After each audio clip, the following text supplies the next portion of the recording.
नमस्कार बंधू भगिनींनो, रामकृष्ण बदने या यूट्यूब चॅनलवरती आपल्या सर्वांचं मनपूर्वक स्वागत।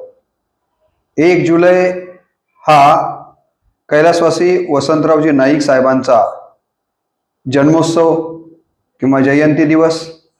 त्यानिमित्तानं हरित क्रांतीचे प्रणेते महाराष्ट्राचे माजी मुख्यमंत्री कैलासवासी वसंतरावजी नाईक साहेबांच्या जीवनचरित्राचा या व्हिडिओच्या माध्यमातून आपण या ठिकाणी जागर घालणार आहोत। या व्हिडिओला प्रारंभ करण्यापूर्वी मी असं म्हणेन की या भारत मातेच्या पोटी अनेक नररत्न जन्माला आले, वीर जन्म आले कित्येक मातेच्या पोटी, धन्य धन्य ही भारत माता ही मोठी, असं जे म्हटलं जातं ते याच कारणानं। हे जे नररत्न जन्माला आले ते त्यामध्ये काही सामाजिक क्षेत्रात जन्माला आले, काही राजकीय क्षेत्रामध्ये, आर्थिक, सहकार अशा शैक्षणिक विविध क्षेत्रांच्या मध्ये हे नररत्न जन्माला आलेले आहेत। अशाच नररत्नांच्या पैकी एक महत्त्वाचं नररत्न म्हणजे कैलासवासी वसंतरावजी नाईक साहेब होत, असा हे आपण लक्षात घेतलं पाहिजे।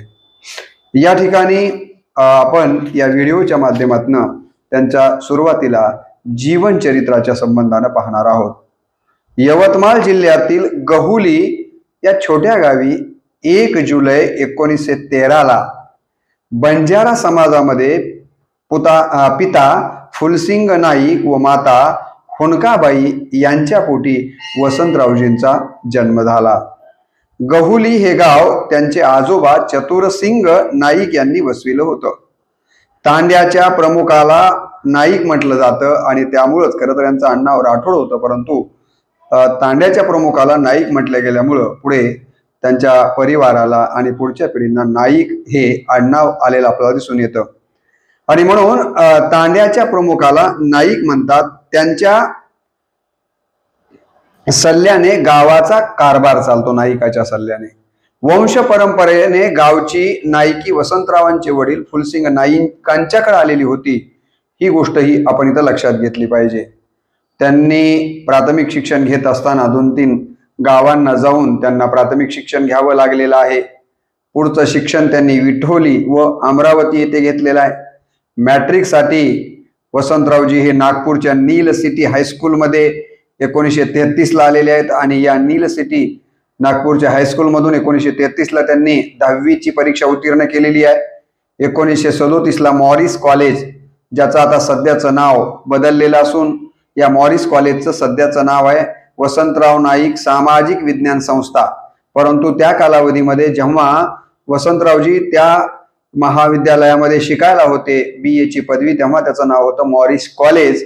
या कॉलेजमध्ये 1937 नाईक साहेबांनी BA पदवी या महाविद्यालयातनं प्राप्त केलेली आहे। 1940 त्यांनी नागपूर विद्यापीठांतर्गत विधी महाविद्यालयातून LLB म्हणजे वकिलीची पदवी देखील प्राप्त केलेली आपल्याला दिसून येते। 1941 वकिलीची पदवी प्राप्त केल्याबरोबरच अमरावती या ठिकाणचे प्रसिद्ध वकील कैलासवासी बॅरिस्टर पंजाबरावजी देशमुख यांच्या बरोबर सुरुवातीला व नंतर पुसद येथे स्वतंत्रपणे वकिली या ठिकाणी प्रारंभ केलेले आपल्याला दिसून येते। म्हणजे सुरुवातीला त्यांनी जे कार्य केलेलं आहे ते वकिलीचं केलं, ही गोष्ट इथं आपण लक्षात घेतली पाहिजे। याच कालावधीमध्ये पुसदला राहत असताना त्यांनी पुसद तालुक्यातील आदर्श या ठिकाणी पुसद तालुक्यामधील आदर्श ग्राम चळवळीमध्ये पुढाकार घेतलेला आहे। म्हणजे सुरुवातीपासूनच गावं ही आदर्श झाली पाहिजेत यासाठी ते कार्यरत राहिलेले आपल्याला दिसून येतात।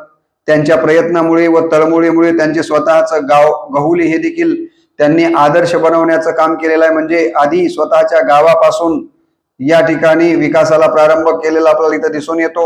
6 जुलै 1941 प्रतिष्ठित ब्राह्मण घराण्यातील वत्सला घाटे यांच्याशी त्यांचा विवाह झालेला आपल्याला लक्षात येतो। हा विवाह साहजिकच आंतरजातीय विवाह आहे। नाईक साहेब हे बंजारा समाजातले आहेत, वत्सलाताई या ब्राह्मण समाजातले आहेत। त्या कालावधीमध्ये अशा प्रकारचा आंतरजातीय विवाह करणं म्हणजे खूप मोठ्या प्रकारचं धारिष्ट दाखवणं होतं आणि तसंच धारिष्ट वसंतरावांनी दाखवल्यामुळं त्यांना त्यांच्या समाजामधनं काही प्रमाणामध्ये सुरुवातीला खळखळ झालेले देखील आपल्याला ऐकायला मिळालेलीच असेल। काही दिवस त्यांना वाढीतही टाकण्याचा प्रयत्न झाल्याचं त्यांच्या चरित्रात आपल्याला वाचायला मिळतं। 1946 ला पुसद नगरपालिकेचे अध्यक्ष म्हणून त्यांची निवड झालेली आहे. जुन्या मध्य प्रदेश राज्यामध्ये उपमंत्री म्हणून 1952 मध्ये ते नियुक्त झालेले आहेत. या अवधीमध्ये त्यांनी अनेक प्रकारच्या सुधारणा करण्याचं काम केलेलं आपल्याला दिसून येतं.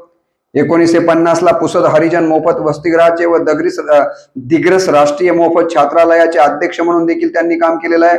कधी? 1950 ला. कोणतं? पुसद हरिजन मोफत वसतिगृहाचे व दिग्रस राष्ट्रीय मोफत छात्रालयाचे अध्यक्ष म्हणून त्यांनी कार्य केलं. 1951 ला विदर्भ प्रदेश काँग्रेस समितीचे व कार्यकारिणीचे सदस्य म्हणून त्यांनी कार्य केलेलं आहे. 1952 ला पहिल्या सार्वत्रिक निवडणुकीमध्ये मध्य प्रदेश मंत्रिमंडळामध्ये महसूल खात्याचे उपमंत्री म्हणून त्यांची नियुक्ती झालेली आपल्याला दिसून येते. म्हणजे त्यांच्या कार्याचा आलेख हा चढता चढता राहिलेला आपल्याला दिसून येतो. याच काळामध्ये मध्य प्रदेश गृहनिर्माण मंडळाचे अध्यक्षपद देखील त्यांनी भूषवलेलं आपल्याला दिसून येतं. तसेच मध्य प्रदेश भूसुधार समितीचे उपाध्यक्ष व मध्य प्रदेश सरकारच्या मॅट्रिक समितीचे अध्यक्ष म्हणून देखील नाईक साहेबांनी काम केलेलं आपल्याला पाहायला मिळतं. 1956 ला राज्य पुनर्रचनेनंतर जुन्या मुंबई राज्यामध्ये सहकार, कृषी, दुग्ध व्यवसाय या खात्याचे मंत्री म्हणून त्यांनी कार्य केलेलं आहे. म्हणजे महाराष्ट्र स्वतंत्र होण्याच्या पूर्वीपासून राजकारणाच्या माध्यमातून विविध पदांच्या माध्यमातून समाजसेवा करण्याचं काम वसंतरावजी नाईक साहेबांनी केलेलं आपल्याला दिसून येतं. अखिल भारतीय काँग्रेसचे तसेच महाराष्ट्र विभागीय काँग्रेस समितीचे व तिच्या कार्यकारिणीचे या ठिकाणी तेव्हापासून ते सदस्य राहिलेले आपल्याला दिसून येतात. 1957 ला सार्वत्रिक निवडणुकीमध्ये विधानसभेत पुसद मतदारसंघामधून दुसऱ्यांदा त्यांची निवड झालेली आपल्याला पाहायला मिळते. महाराष्ट्र आणि निवड झाल्यामुळे काँग्रेसचं जे महाराष्ट्रामध्ये राज्य आलं त्या मंत्रिमंडळामध्ये कृषी मंत्री म्हणून नाईक साहेबांनी काम केलेलं आपल्याला पाहायला मिळतं. India council of agricultural finance सोसायटीचे सभासद म्हणून देखील त्यांची निवड झालेली आपल्याला पाहायला मिळते. 1958 ला जपानला गेलेल्या आंतरराष्ट्रीय राईस कमिशनच्या भारतीय शिष्टमंडळामध्ये त्यांचा समावेश झालेला आपण पाहतो आणि या शिष्टमंडळाच्या माध्यमातून ते जपानला भेट देण्यासाठी गेलेले आहेत. टोकियो या ठिकाणी FAOच्या बैठकांना त्यांनी हजेरी लावलेली आपल्याला पाहायला मिळते. 1959 ला पुसद येथे फुलसिंग नाईक कॉलेजची स्थापना त्यांनी केली. चीनी सरकारच्या शेतकी संघटनेच्या निमंत्रणावरून चीन या देशाला देखील नाईक साहेबांनी भेट दिलेली आहे.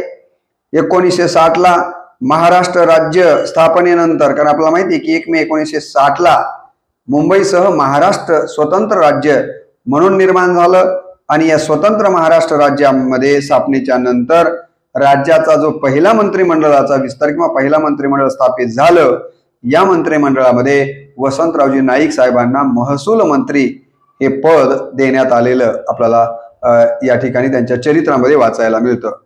या महसूल मंत्री म्हणून कार्य करत असताना त्यांनी अनेक महत्वाचे निर्णय घेतलेले आहेत, ज्यामध्ये कमाल जमीन धारणा क्षेत्रासंबंधीचा कायदा ते महसूल मंत्री असतानाच त्यांनी संमत केलेला आपल्याला या ठिकाणी लक्षात घ्यावा लागतो. आपल्या मंत्रिपदाच्या कारकिर्दीमध्ये त्यांनी लोकशाही विकेंद्रीकरणाला अत्यंत महत्वाचं स्थान दिलेलं आपल्याला दिसून येतं आणि या समितीचे अध्यक्ष म्हणूनही त्यांनी अत्यंत महत्वाचं काम केलेलं आहे.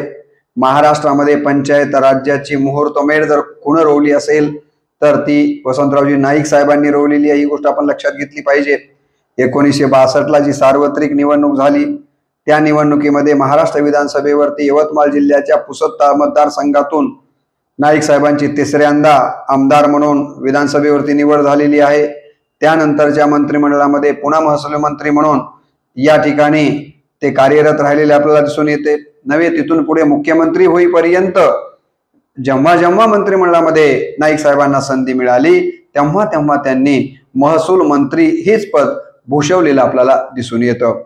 5 डिसेंबर 1963 ला महाराष्ट्राचे मुख्यमंत्री हे पद पहिल्यांदाच नाईक साहेबांना प्राप्त झालेलं आपल्याला दिसून येतं. महाराष्ट्र राज्याचे मुख्यमंत्री म्हणून वसंतरावजी नाईक साहेबांनी कधी पद स्वीकारलं तर 5 डिसेंबर 1963 ला पहिल्यांदा ते महाराष्ट्राचे मुख्यमंत्री झालेले आपल्याला दिसून येतात. 1964 ला त्यांनी मुख्यमंत्री असतानाच युगोस्लाविया या देशाचा दौरा केलेला आहे. त्यानंतर 1965 ला 1 मे 1965 ला त्यांनी आंतरभारती यानी Indian academy of letters Mumbai संस्थेचं उद्घाटन केलेलं आपल्याला दिसून येतं. भारत पाक संघर्ष सुरू होताच 9 ते 11 सप्टेंबरला मुंबईत स्फूर्तिदायक व मार्गदर्शक भाषणं त्यांनी दिलेली आहेत. भारतीय माणसाचं मनोबल खचणार नाही आहे यासाठी त्यांनी प्रयत्न केलेला आपल्याला दिसून येतो. त्यामुळे महाराष्ट्रात चैतन्यदायी वातावरण निर्माण झालेलं होतं पाकिस्तान आणि भारताच्या युद्धाच्या प्रसंगी.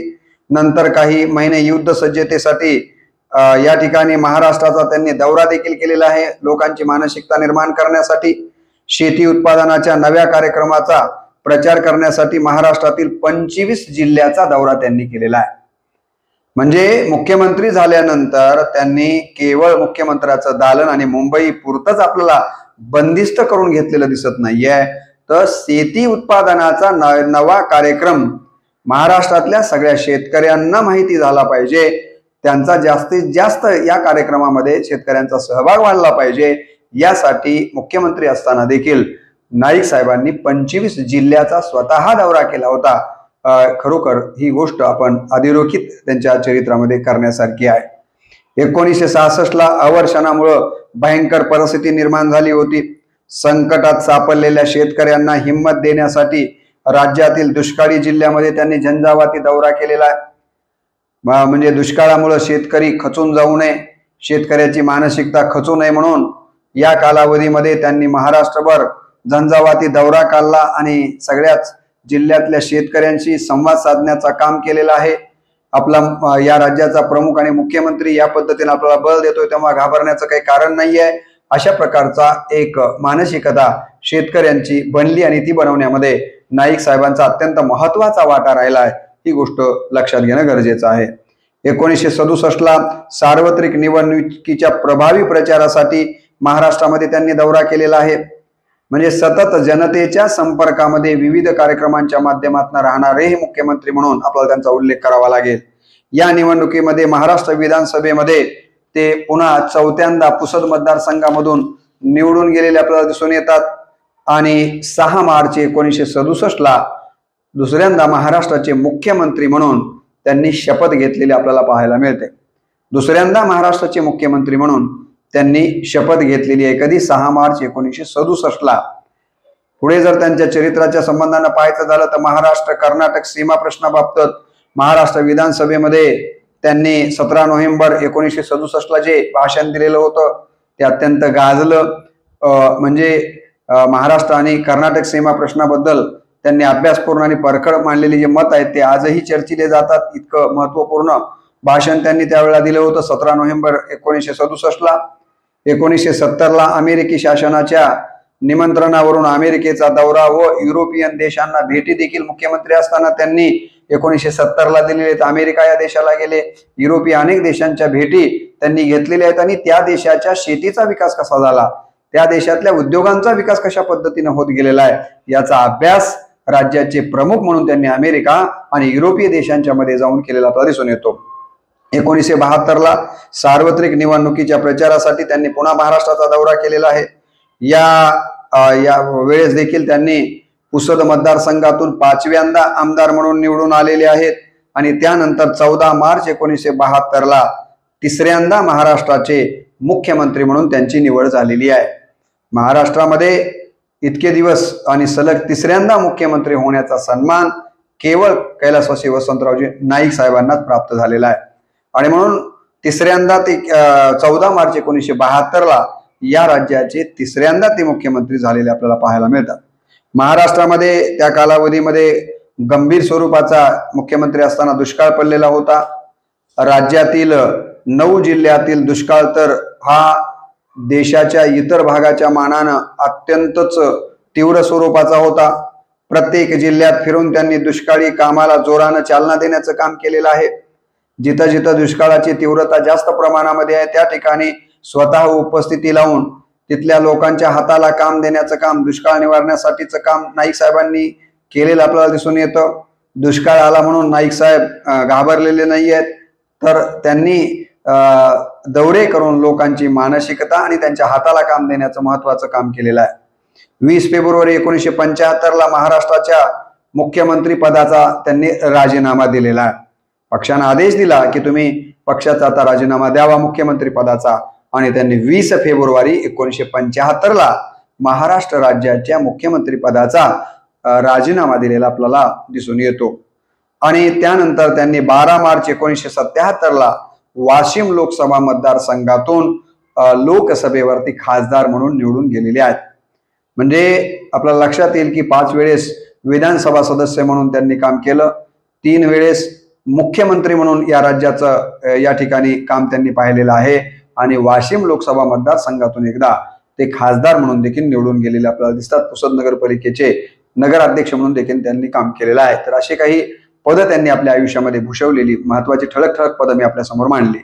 18 ऑगस्ट 1979 सिंगापूर येथे आपल्याला माहिती आहे की लिफ्ट मधून उतरत असताना त्यांना हृदयविकाराचा झटका आला आणि वयाच्या 66व्या वर्षी त्यांचं दुःखद निधन झालेलं आहे.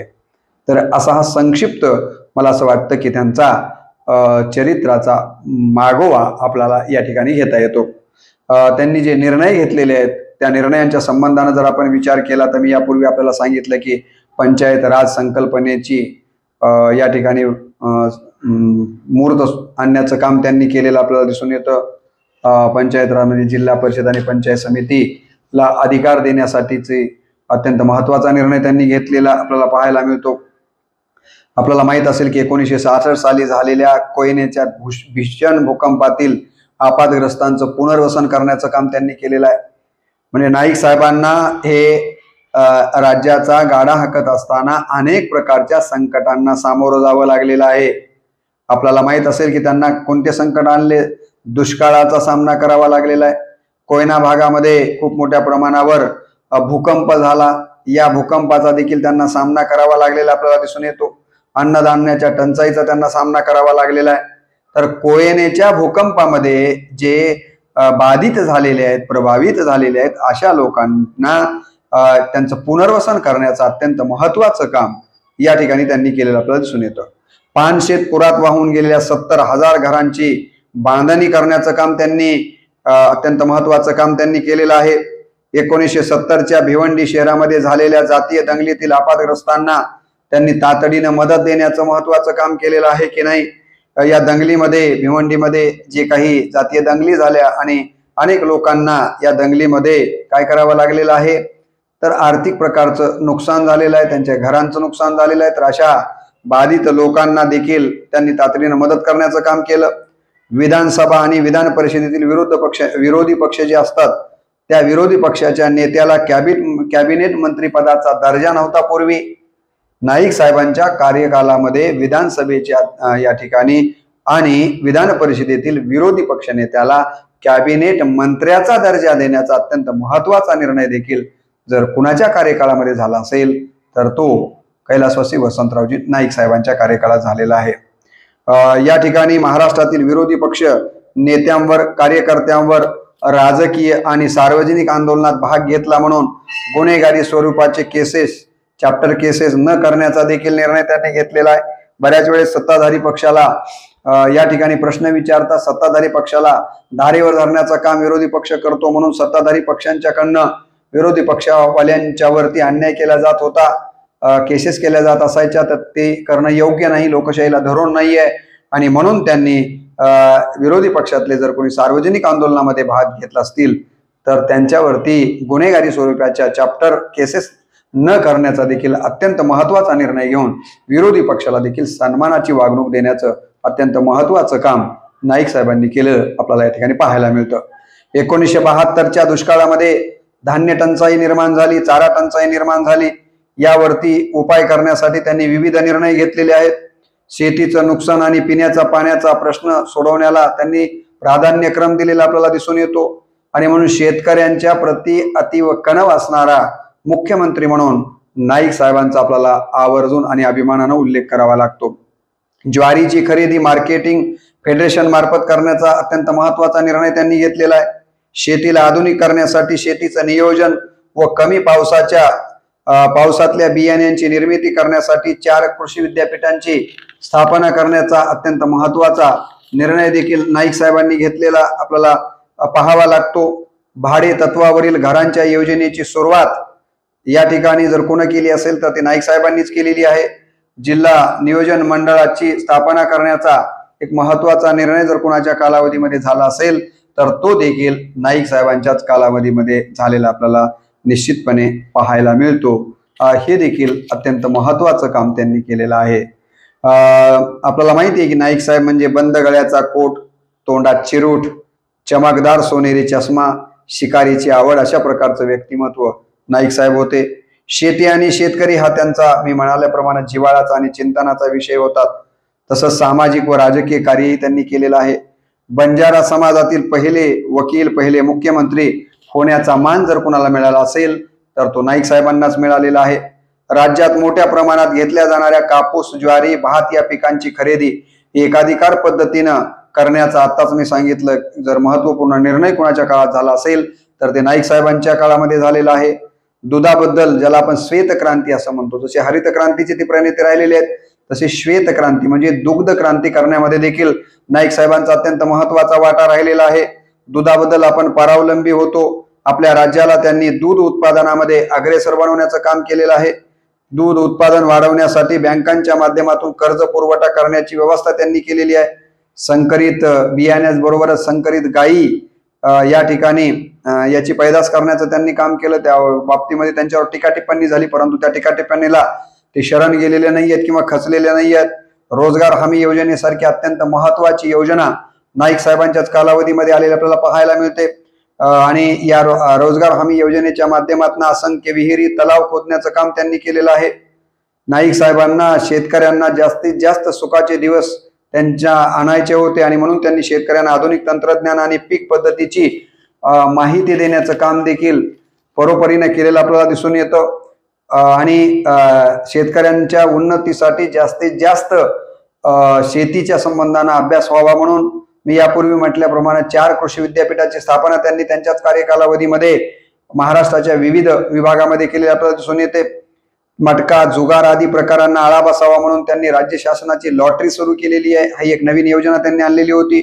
14 फेब्रुवारी 1964 मराठी ही राज्याची राजभाषा राहिली पाहिजे असा मराठी भाषेच्या संबंधाने अत्यंत महत्वाचा निर्णय त्यांनी घेतला. मराठीला राजभाषेचा राज्यभाषेचा या ठिकाणी दर्जा देण्याचं काम त्यांनी 14 फेब्रुवारी 1964 केलेलं आहे. ही गोष्ट लक्षात घेतली पाहिजे. 1965 पुढच्या 2 वर्षात महाराष्ट्र अन्नधान्याच्या बाबतीमध्ये स्वयंपूर्ण झाला नाही तर मला फाशी द्या या पद्धतीचं विधान त्यांनी केलेलं होतं. आणि हे विधान एका मुख्यमंत्र्यानं करत असताना त्या विधानामध्ये अत्यंत महत्वाची जबाबदारी होती आणि ही जबाबदारी डोळ्यासमोर ठेवून त्यांनी हे विधान केलं आणि या विधानानुसार त्यांनी काम केलं आणि खऱ्या अर्थानं त्यांनी महाराष्ट्राला अन्नधान्याच्या बाबतीमध्ये स्वयंपूर्ण करण्याचा प्रयत्न केलेला आपल्याला दिसून येतो. आणि खरोखरच त्यांनी 2 वर्षामध्ये राज्याला अन्नधान्याच्या बाबतीमध्ये स्वयंपूर्ण बनवलेला आहे. मुख्यमंत्री म्हणून जी छाप त्यांनी सोडली तीच छाप त्यांनी संसदेमध्ये एकदाच खासदार म्हणून राहिले, परंतु संसदेमध्ये देखील आपल्या कार्याची छाप त्यांनी सोडलेली खासदार म्हणून आपल्याला दिसते. अत्यंत सौजन्यशील, नम्र, सुसंस्कृत, शांत स्वभावाचे हसतमुख नेते म्हणून त्यांनी नावलौकिक प्राप्त केलेला आहे. ते धुरंधर राजकारणी, कृतिशील शेतकरी आणि उत्तम प्रशासक होते. तोंडातला पाईप जेवढ्या सहजपणे शिलवावा तेवढ्या सहजतेने ते त्यांच्या पुढचे जटिल प्रश्न देखील सोडविताना राज्यानं पाहिलेलं होतं. कोयनेचा भूकंप, 70च्या या ठिकाणी दशकातील अभूतपूर्व दुष्काळ, बाळासाहेब देसाई यांचा राजीनामा, सेनापती बापटांचे सीमा प्रश्नासाठी मुख्यमंत्र्यांच्या निवासस्थानासमोरील उपोषण, प्रके अत्रे सारख्या प्रखर पत्रकाराशी या ठिकाणी त्यांनी केलेली चपलक मैत्री आणि त्यांच्या प्रत्येक प्रश्नाला अत्यंत विनयपणे दिलेली उत्तर.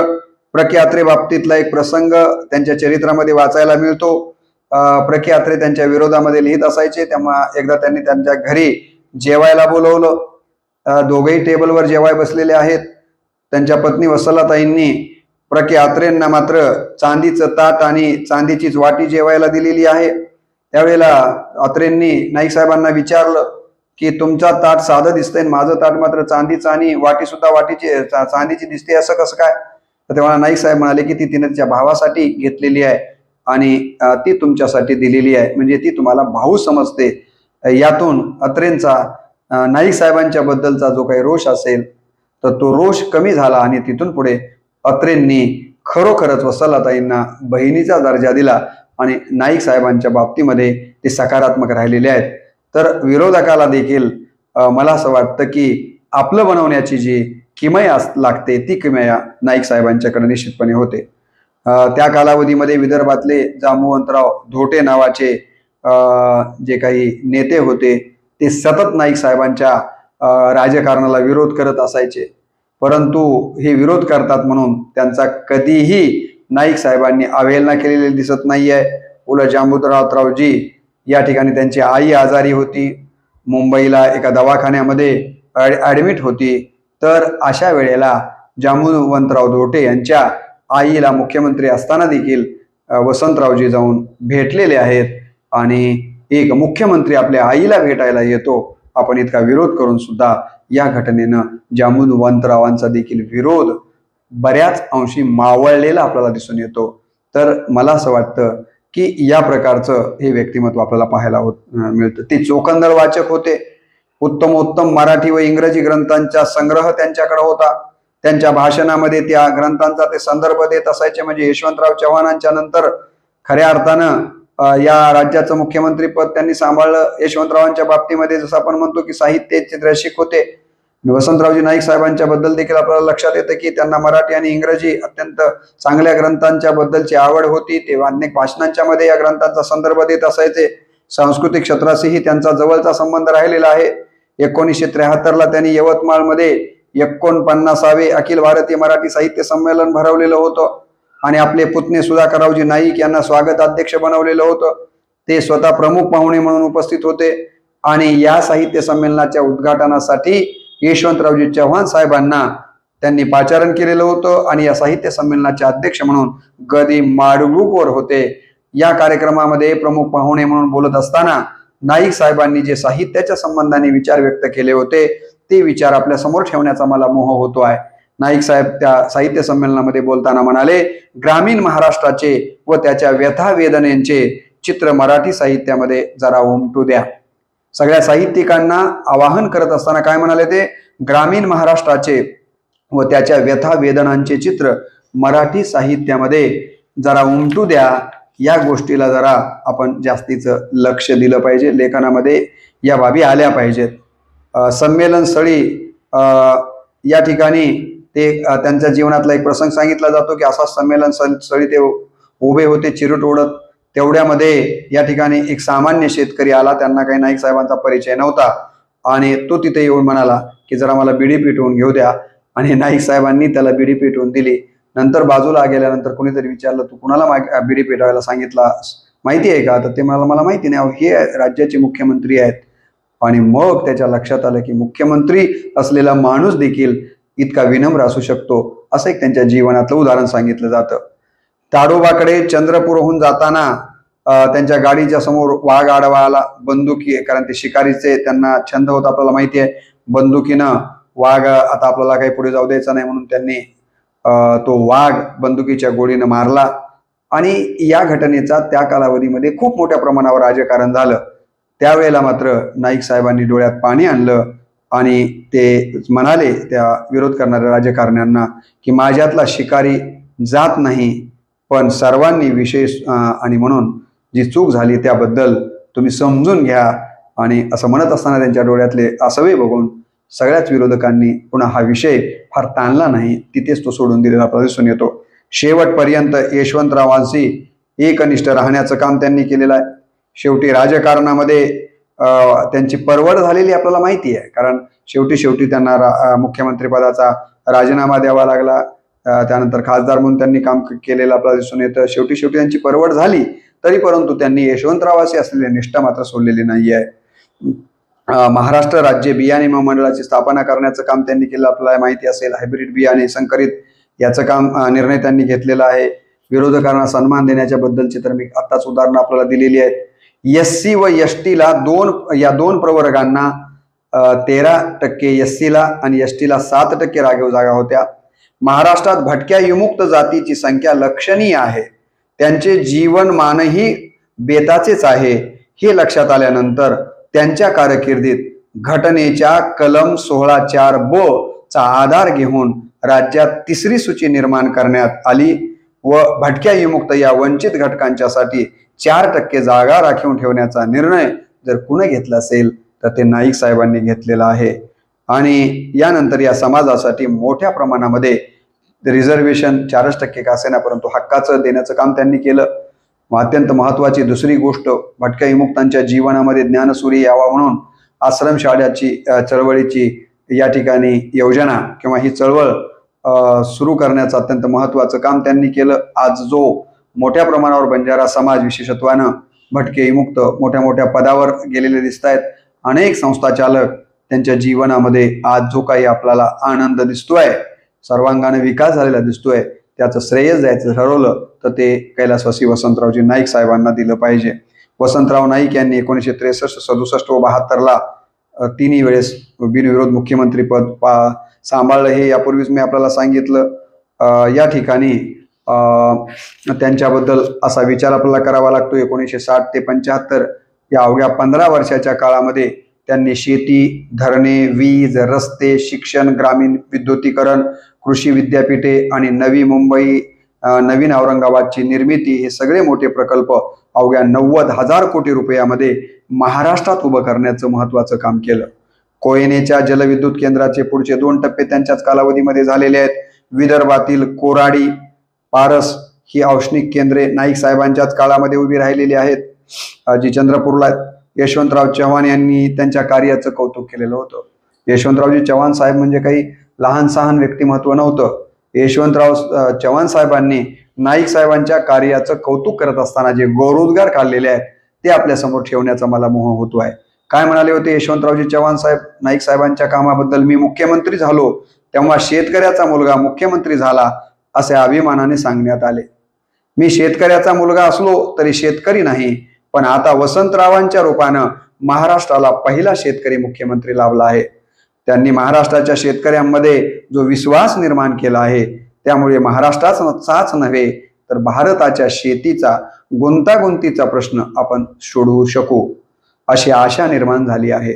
शेतीचा त्यांना छंद आहे। शेतीच्या प्रत्यक्ष अनुभवामुळे नवीन दृष्टी देण्याचं सामर्थ्य त्यांना लाभलं आहे। गेल्या 3-3.5 वर्षात श्री वसंतराव यांनी महाराष्ट्राचा कारभार अत्यंत खंबीरपणे, आत्मविश्वासाने व तितक्याच समतोलपणे हाकला आहे। दुःखी जनतेची दुःख दूर करण्याचा त्यांनी श्रद्धेने प्रयत्न केला आहे। महाराष्ट्राचा कारभार त्यांनी इतक्या शोभायमान पद्धतीने चालविला आहे की साऱ्या भारतात महाराष्ट्राचा लौकिक होत आहे। महाराष्ट्राच्या या यशाची व लौकिकाची जबाबदारी व श्रेय श्री नाईक यांचेच आहे। श्री वसंतराव नाईक यांच्या हातात महाराष्ट्राची प्रगती व भवितव्य सुरक्षित आहे अशा पद्धतीचे गौरवोद्गार यशवंतरावजी चव्हाण साहेबांनी नाईक साहेबांच्या संबंधाने काढलेले होते। आपल्याला माहिती आहे की त्यांचे पुतणे मनोहररावजी नाईक त्यांनी काका असलेल्या वसंतरावजी नाईक साहेबांच्या बद्दलच्या काही आठवणी लिहिलेल्या आहेत। ते म्हणतात की नाईक साहेब हे शेताकडे जायचे, नवीन नवीन प्रयोग करायचे आणि मनोहर नाईक साहेबांचे वडील जे होते त्यांचं नाव बाबासाहेब नाईक, हे वसंतरावजींचे सख्खे बंधू।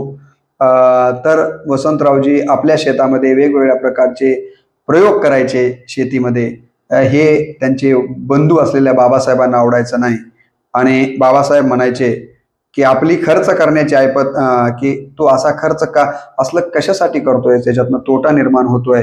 त्यावेळेला वसंतरावजींनी आपल्या बंधूला सांगितलं होतं आपली खर्च करण्याची ऐपत आहे, आपण तोटा किंवा नुकसान सहन करू शकतो। सामान्य शेतकरी कृषी तंत्रज्ञानाने असे प्रयोग करू शकणार नाही, मात्र आपण केलेल्या यशस्वी प्रयोगामुळे शेतकरी बांधवांचा लाभ होत असेल तर नुकसान सहन करून आपण शेतकऱ्यांच्या भल्यासाठी झीज सोसली पाहिजे। नाईक साहेबांच्या मनात शेती आणि शेतकऱ्यांच्या बद्दल किती कणव होती या प्रसंगावरून आपल्या लक्षात आल्याशिवाय राहत नाही, असं माजी मंत्री मनोहररावजी नाईक साहेब आपल्या काकाच्या संबंधानं हा प्रसंग सांगतात। नाईक साहेबांनी हायब्रिड ज्वारीचे प्रयोग केले, धानाचे प्रयोग केले, सुधारित जातीच्या टोमॅटो लागवडीचे आणि कापसाच्या लागवडीचे देखील प्रयोग केलेले आहेत। नाईक साहेबांचं आपल्या बंधूवरती बाबासाहेबांच्या वरती जीवश्य कंठस्थ प्रेम होतं। आधुनिक काळातल्या रामलक्ष्मणाची ही जोडी जर म्हटलं तर ते चुकीचं होईल असं वाटत नाहीये।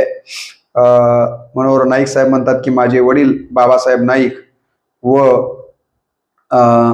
या ठिकाणी वसंतरावजी नाईक साहेब यांच्यामध्ये अत्यंत बंधुत्वाचं सख्यत्वाचं नातं होतं।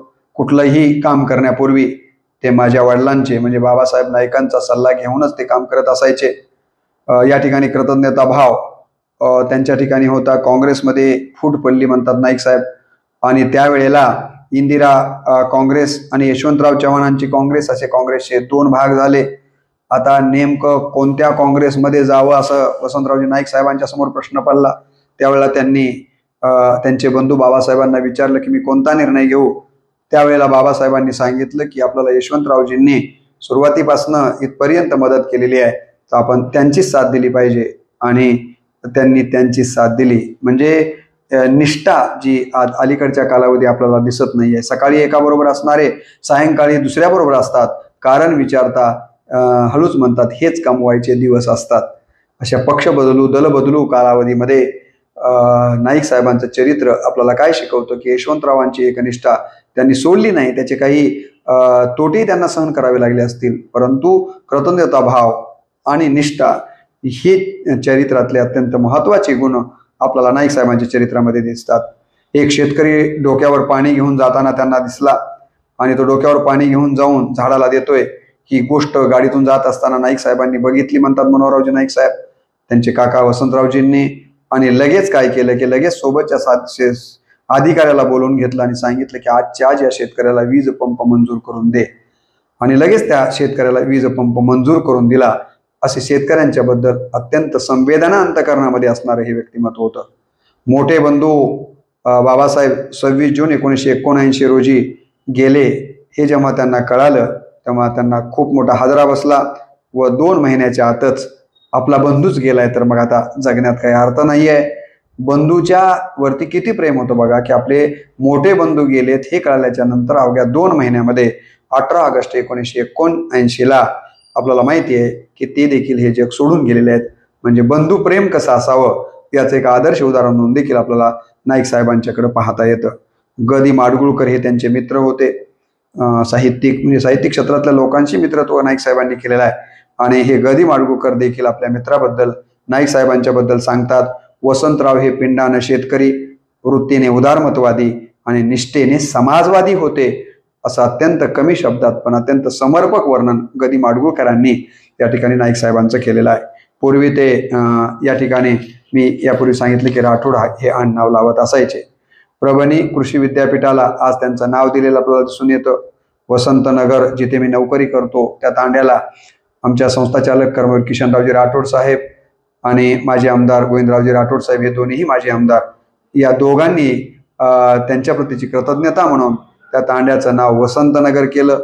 आमच्या संस्थेमध्ये एक वसतिगृह आम्ही चालवतो, त्या वसतिगृहाला देखील नाईक साहेबांच्या वडिलांच्या नावावरून फुलसिंग नाईक अशा प्रकारचं नाव दिलेलं आपल्याला इथं दिसून येतं। आणि म्हणून आज आपण पाहतो की नाईक साहेबांच्या नावानं अनेक चौक आहेत, अनेक ठिकाणी पुतळे आहेत, अनेक नगरांना, नांदेडमध्ये ज्या भागात मी राहतो तो देखील वसंतनगर याच नावानं प्रसिद्ध आहे।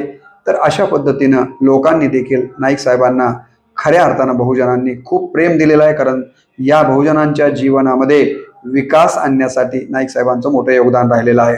विनोबा भावे यांच्या भूदान चळवळीमध्ये त्यांचं मोठं योगदान राहिलं। पत्नींचं नाव तुम्हाला सांगितलं वत्सलाबाई, त्यांना 2 मुलं आहेत। एका मुलाचं नाव अविनाश आणि दुसऱ्या मुलाचं नाव निरंजन आहे। त्यांच्या चरित्रात मला असंही वाचायला मिळालं की त्यांना एक मुलगी होती, परंतु ती काही काळात वारलेली आहे। 2च मुलं नंतर त्यांच्या आयुष्यात राहिलेली आहेत, अविनाश आणि निरंजन। संपूर्ण राज्यासाठी एक शिक्षण मंडळ असावं असा त्यांनी निर्णय घेतला। त्यातून अभ्यासक्रमामध्ये एकसूत्रीपणा येतो हे त्यांना माहिती होतं, आणि हेच काम त्यांनी त्यांच्या कालावधीमध्ये केलेलं आपल्याला पाहायला मिळतं। या ठिकाणी आपण बघतो की जनता शिक्षण प्रसारक मंडळ पुसदच्याकडून त्यांनी शैक्षणिक कार्य केलेलं होतं। मी यापूर्वी सांगितलं, थोडा विस्ताराने इथं आपण बघूया की 4 कृषी विद्यापीठांची त्यांनी स्थापना केलेली आहे। 1968ला महात्मा फुले कृषी विद्यापीठ राहुरी या कृषी विद्यापीठाची स्थापना त्यांनी केलेली आहे। आणि या विद्यापीठाकडनं गणेश डाळिंबीची जात शोधण्याचं काम झालेलं आपल्याला दिसून येतं. 1969 मध्ये या ठिकाणी अमरावती विदर्भासाठी, जसं की पश्चिम महाराष्ट्रासाठी त्यांनी राहुरीला महात्मा फुले कृषी विद्यापीठ स्थापन केले 1968ला, तसं विदर्भासाठी 1969 मध्ये अमरावती येथे कृषी विद्यापीठ स्थापन केलेलं आहे. आणि यातलाच पुढे डॉक्टर पंजाबराव देशमुखांचं नाव दिलेलं आपल्याला दिसून येतं, जे विदर्भासाठी होतं. मराठवाड्यासाठी देखील कृषी विद्यापीठ असलं पाहिजे म्हणून त्यांनी परभणीला कृषी विद्यापीठ स्थापन केलं. अलीकडच या कृषी विद्यापीठाचं नामकरण कैलासवासी वसंतरावजी नाईकांच्या नावावरूनच त्यांचं नामाभिधान झालेलं आपल्याला दिसून येतं. कोकणासाठी देखील त्या शेतकऱ्यांच्यासाठी संशोधन करण्यासाठी एखादं विद्यापीठ असावं म्हणून त्यांनी दापोलीला बाळासाहेब सावंत कृषी विद्यापीठ कोकणासाठी स्थापन केलेलं आपल्याला दिसून येतं. आणि या विद्यापीठांच्यामुळं भरघोस पीक देणाऱ्या नवीन जाती, नवीन बियाणे, खत व्यवस्थापन यासारखे अत्यंत महत्त्वाचं कार्य विद्यापीठांच्या माध्यमातून शेतकऱ्यांच्यासाठी झालेलं आहे. जल व्यवस्थापन, कीड नियंत्रण यांचं मार्गदर्शन देखील या विद्यापीठाकडनं त्या काळी आणि आजही मिळताना आपल्याला दिसतं. या ठिकाणी 1 मे 1966 रोजी त्यांनी मराठी भाषेला भाषेचा दर्जा दिल्याचं मी तुम्हाला यापूर्वी सांगितलेलं आहे. नागपूर, पुणे, औरंगाबाद येथे भाषा संचालनालयाची कार्यालय सुरू करण्याचं काम त्यांनी केलेलं आहे. जमीन सुधारणा कायदा कसेल त्याची जमीन ही भूमिका सर्वप्रथम महाराष्ट्राने स्वीकारली. मालगुजारी प्रथा नष्ट करण्याचं काम नाईक साहेबांनीच केलेलं आपल्याला दिसून येतं. उद्योगाचा विस्तार करण्याचं काम त्यांनी केलेलं आहे. MIDC ला अधिक गती दिली. बुटीबोरी, नागपूर, वाळुंज, छत्रपती संभाजीनगर, सातपूर, अंबड, नाशिक, इस्लामपूर, सांगली, लातूर इत्यादी वसाहती त्यांच्याच कालावधीमध्ये उभ्या राहिलेल्या आपल्याला दिसून येतात. ऑटोमोबाईल, केमिकल इंजिनिअरिंग उद्योग, फार्मास्युटिकल अशा विविध क्षेत्रातील उद्योगांना MIDCच्या जागा देऊन या ठिकाणी विकसित करण्याचं काम त्यांनी केलेलं आहे. या ठिकाणी रोजगार हमी योजनेची मूळ संकल्पना वि.स. पागे यांची होती. ही संकल्पना त्यांनी उचलून धरलेली आहे आणि ती प्रत्यक्षात उतरवण्याचं काम केलं. या रोजगार हमी योजनेच्या माध्यमातून जमीन सपाटीकरण असेल, रस्ते बांधणी असेल, पाझर तलाव, विहिरी खोदण्याचं काम असेल, त्यांनी केलेलं आपल्याला दिसून येतं. साठवण तलावाचं काम त्यांनी यातूनच केलेलं आहे.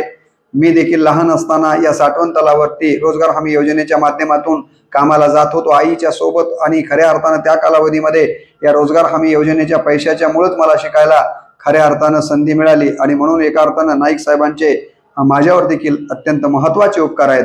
कारण त्यांनी जर ही रोजगार हमी योजना सुरू केली नसती तर मला तिथं काम करण्याची माझ्या आईसोबत संधी मिळाली नसती, हातात पैसा आला नसता, तर फीस भरू शकलो नसतो किंवा शिक्षणच घेऊ शकलो नसतो. असे कितीतरी लोकांना या रोजगार हमी योजनेचा फायदा झालेला आपल्याला पाहायला मिळतो. कापूस एकाधिकार योजनेच्या बद्दल मी आपल्याला सांगितलेलंच आहे. या ठिकाणी नवी मुंबईची निर्मिती, सिडको या नव्या आस्थापनेची निर्मिती त्यांनी केलेली आहे. मुंबईचा विस्तार खूप व्हायला लागला होता, तेव्हा त्याच्यासाठी आता दुसरं काहीतरी आपण त्याच्या सलग केलं पाहिजे म्हणून त्यांनी नवी मुंबई उभी केलेली आहे. अलीकडे जी नवी मुंबई आपल्याला उभी दिसते त्याची संकल्पना जर कोणाची असेल तर ती नाईक साहेबांचीच आहे. ग्रामीण विद्युतीकरण, खापरखेडा, पारस, भुसावळ ही औष्णिक उद्योग केंद्रे असतील, पोफळी, येलदरी येथील जलविद्युत केंद्र असेल, हे प्रकल्प उभारण्याचं काम नाईक साहेबांनी केलेलं आहे. विविध महाविद्यालयामधून विद्युत अभियांत्रिकीचं त्यांनी शिक्षण मोठ्या प्रमाणावर देऊन तज्ज्ञ या ठिकाणी अधिकारी किंवा कामगार निर्माण करण्याचं काम त्यांनी केलेलं आहे. दुष्काळाच्या काळामध्ये शाळा कॉलेजमधील विद्यार्थ्यांची फी सरकार भरेल हा अत्यंत महत्त्वाचा निर्णय त्यांनी घेतलेला आहे. रोजगार हमी योजनेमध्ये अशा शाळा महाविद्यालयातल्या मुलांना अर्धवेळ काम करण्याची मुभा देखील त्यांनी देण्याचा अत्यंत महत्त्वाचा निर्णय घेतलेला आहे. गाव पातळीवर तलाव खोदणे, नाला बंडिंगचं काम, रेल्वेची कामं काढली, पाण्याच्या टँकरची व्यवस्था, पशूंच्यासाठी छावण्या अशा अत्यंत महत्त्वाचे कामं त्यांनी केलेले आहेत. माझ्या माहितीस्तव भारतामध्ये पश्चिम बंगालचे ज्योती बसू ज्यांनी 25 वर्ष मुख्यमंत्री म्हणून काम पाहिलं. राजस्थानमध्ये मोहनलाल सुखाडिया यांनी 18 वर्ष मुख्यमंत्री म्हणून काम पाहिलं. पंजाबमध्ये कैरो यांनी 13 वर्ष मुख्यमंत्री म्हणून काम पाहिलं. आणि त्याच्यानंतर या भारतामध्ये 4थ्या क्रमांकावर सर्वाधिक काळ राज्याचं मुख्यमंत्री सांभाळण्याचा मान जर कोणाला जात असेल तर तो वसंतरावजी नाईक साहेबांना जातो, ज्यांनी 11 वर्ष 2 महिने 14 दिवस या ठिकाणी महाराष्ट्राचं मुख्यमंत्रीपद सांभाळलेलं आहे. या ठिकाणी हे देखील आपण प्रामुख्यानं लक्षात घेतलं पाहिजे. त्यांनी गरीब शेतकऱ्यांना त्यांची शेती फुकटात नांगरून देणे, वखरून देणं, त्यांच्या शेतात पेरणी करून देणं, निंदन करून देणं, इतकंच नव्हे तर पीक काढून देणं, त्यांच्या घरापर्यंत ते पीक पोहोचवण्याचं काम अत्यंत महत्त्वाचा उपक्रम त्यांनी त्यांच्या कार्यकालामध्ये केलेला आपल्याला दिसून येतो. अमेरिकेतून आयात केलेली लाल रंगाची मायलो ज्वारी त्या काळात खावी लागत होती, त्यामुळे अन्नधान्याच्या बाबतीमध्ये आपल्याला स्वयंपूर्ण करण्यासाठी त्यांचे जे प्रयत्न आहेत ते अत्यंत मोलाचे राहिलेले आहेत. जनता शिक्षण प्रसारक मंडळच्या माध्यमातून त्यांनी उच्च शिक्षणाची गंगा पुसद परिसरामध्ये आणलेली आहे, म्हणून शैक्षणिक काम देखील त्यांचं मोठं राहिलेलं आहे. पुढे सुधाकरराव नाईक, मनोहरराव नाईक, डॉक्टर NP हिरानी, जय नाईक यासारख्यांनी हा शैक्षणिक रथ पुढे घेऊन जाण्याचं काम केलेलं आपल्याला दिसून येतं. नाईक साहेबांच्या विचारांचा वारसा पुढे नेण्याचं काम त्यांनी शैक्षणिक बाबतीमध्ये केलेलं आहे. आज पुसद येथे कला, वाणिज्य व विज्ञान महाविद्यालय आपल्याला पाहायला मिळतं, अभियांत्रिकी महाविद्यालय पाहायला मिळतं, फार्मसी महाविद्यालय, महिला महाविद्यालय, तंत्रनिकेतन आहे, शारीरिक शिक्षण आहे, आयुर्वेदिक शिक्षण आहे, अशा विविध ज्ञानशाखांच्या मधून त्या भागातल्या विद्यार्थ्यांची ज्ञानाची भूक भागवण्याचं देखील महत्वाचं काम नाईक साहेबांनी केलं. सहकारामध्ये पुसद येथे सहकारी सूतगिरणी उभी केलेली आहे. उमरखेड तालुक्यातील पोफळी येथे साखर कारखान्याची मुहूर्तमेढ त्यांनी रोवली. खरेदी विक्री संघ, जिनिंग प्रेसिंग, कृषी उत्पन्न बाजार समिती, विविध कार्यकारी सोसायटी अशा सहकारी संस्थांचं जाळं देखील नाईक साहेबांनी उभं केलेलं आपल्याला पाहायला मिळतं. तर अशा पद्धतीनं नाईक साहेबांच्या वरती मी किती जरी बोलत गेलो तरी ते कमी पडणार आहे, आणि म्हणून खऱ्या अर्थानं हरित क्रांती घडवून आणण्याचं काम त्यांनी केलं. शेतकऱ्यांच्यासाठी कळकळ असणारा या देशातला एकमेव मुख्यमंत्री म्हणून त्यांच्याकडे पाहावं लागेल. त्यांचा जन्मोत्सव साजरा करत असताना मला असं वाटतं की त्यांच्या कार्यकर्तृत्वातले काही गुणवैशिष्ट्ये आजच्या राजकारण्यांनी किंवा आपण ज्या ज्या क्षेत्राचं नेतृत्व करतोय त्या नेतृत्व करणाऱ्या मंडळींनी आपल्या आयुष्यामध्ये उतरवण्याचा प्रयत्न केला पाहिजे. शेतकऱ्याची उन्नती व्हावी हा प्रयत्न नाईक साहेबांनी मुख्यमंत्री असताना केला. त्यानंतर मात्र आज आपण शेतकऱ्यांची अवस्था काय झालेली पाहतो आहोत. मला वाटतं विठ्ठल वाघ म्हणतात, आम्ही जन्मलो मातीत किती होणार गा माती, आम्ही जन्मलो मातीत किती होणार गा माती, खापराता दिवात या कधी पेटणार वाती, फुलवल्या कापसाले चंद्र चोरू चोरू पाहे, तरी माय माऊलीची मांडी उघडीच आहे, तरी माय माऊलीची मांडी उघडीच आहे.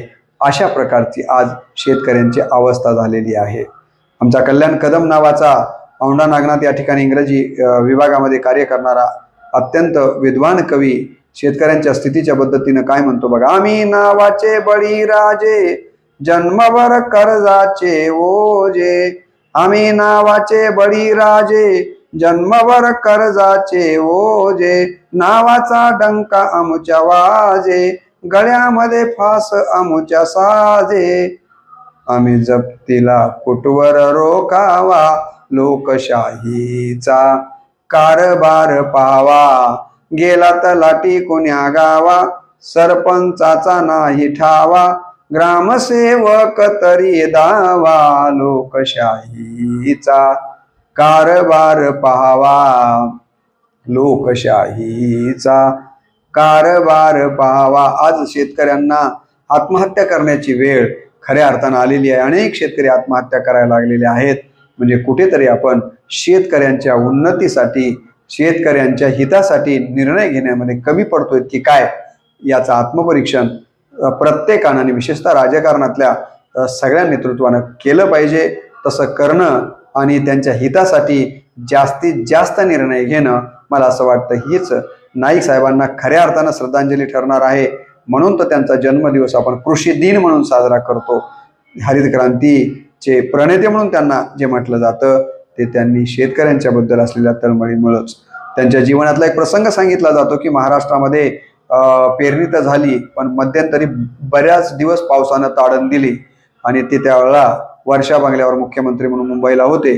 ते सारखे पुसदला फोन करून विचारायचे की आज पाऊस पडला की नाही, दररोज विचारायचे. एके दिवशी या ठिकाणी त्यांना निरोप मिळाला की पाऊस पडला. कळाल्याबरोबर त्यांनी लगेच पेढ्याचे बॉक्स मागवले आणि तिथे पेढे वाटले की आज माझ्या महाराष्ट्रात पाऊस पडला. शेतकऱ्यांच्या जीवनामध्ये आनंद आला की पेढे वाटणारा मुख्यमंत्री, मला असं वाटतं की या महाराष्ट्रानं पहिल्यांदाच असा द्रष्टा मुख्यमंत्री, शेतकऱ्याच्या हिताची काळजी असणारा मुख्यमंत्री पाहिला असेल. त्यांच्याबद्दल म्हणायचं झालं तर मी असं म्हणेल की जब तक खुली ना आंख तब तक कजराई है, जब तक खुली ना आंख तब तक कजराई है, वरना तम कौन सा है जो मिटा न जाए, वरना तम कौन सा है जो मिटा न जाए, जब तक कशी न कमर तब तक कठिनाई है, जब तक कशी न कमर तब तक कठिनाई है, वरना काम कौन सा है जो किया न जाए, वरना काम कौन सा है जो किया न जाए. जगातलं कुठलंच काम अवघड नाहीये. जर मनातून आपण ठरवलं तर, ठरवलं तर, आणि हेच खऱ्या अर्थानं या ठिकाणी दुष्काळ असताना, भूकंपाच्या कालावधीमध्ये अनेक अडचणी असताना देखील शपथ घेणे की मी जर अन्नधान्याच्या बाबतीमध्ये राज्याला स्वयंपूर्ण नाही केलं तर मी हे जीवन संपवीन. मला असं वाटतं की इतकं कठीण काम देखील मनातून ठरवलं तर केलं जाऊ शकतं. याचं उत्तर जर आपल्याला शोधायचं असेल तर नाईक साहेबांचं चरित्र आपण वाचलं पाहिजे आणि त्याच्यापासून प्रेरणा घेतली पाहिजे. ते आपण सगळेजण त्यांचं चरित्र वाचाल, त्याच्यापासून प्रेरणा घ्याल आणि त्याच्यातला काही ना काही अंश आपल्या जीवनामध्ये उतरवण्याचा प्रयत्न कराल. अशा प्रकारची या निमित्तानं, त्यांच्या जन्मोत्सवाच्या निमित्तानं मनपूर्वक अपेक्षा व्यक्त करतो. या व्हिडिओमध्ये केवळ आपण त्यांचं जीवनचरित्र, त्यांनी घेतलेले निर्णय वगैरे या गोष्टींचा बद्दलचा विचार केला. पुढच्या व्हिडिओमध्ये भाग 2 मध्ये आपण नाईक साहेबांनी वेळोवेळी बहुजन उद्धारासाठी, या राज्याच्या, राष्ट्राच्या उन्नतीसाठी जे विचार सांगितले, ज्याला मी अनमोल विचार असं म्हटलेलं आहे, ते विचार आपण दुसऱ्या भागामध्ये पाहणार आहोत. हा व्हिडिओ जसा आपण श्रवण केला तसा दुसरा व्हिडिओ देखील आपण श्रवण करावा आणि नाईक साहेबांना खऱ्या अर्थानं त्यांचं चरित्र श्रवण करूनच एका अर्थानं विनम्र अभिवादन करावं. जर चॅनलला सबस्क्राईब केलं नसेल तर ते करावं, शेअर करावं आणि जास्तीत जास्त लोकांच्या पर्यंत नाईक साहेबांचे विचार पोहोचवावेत एवढी विनम्र अपेक्षा व्यक्त करून पुनश्च एकदा नाईक साहेबांच्या विचारांना आणि प्रतिमेला मनपूर्वक अभिवादन करतो आणि या ठिकाणी माझ्या वाणीला पूर्णविराम देतो. नमस्कार. नमस्कार.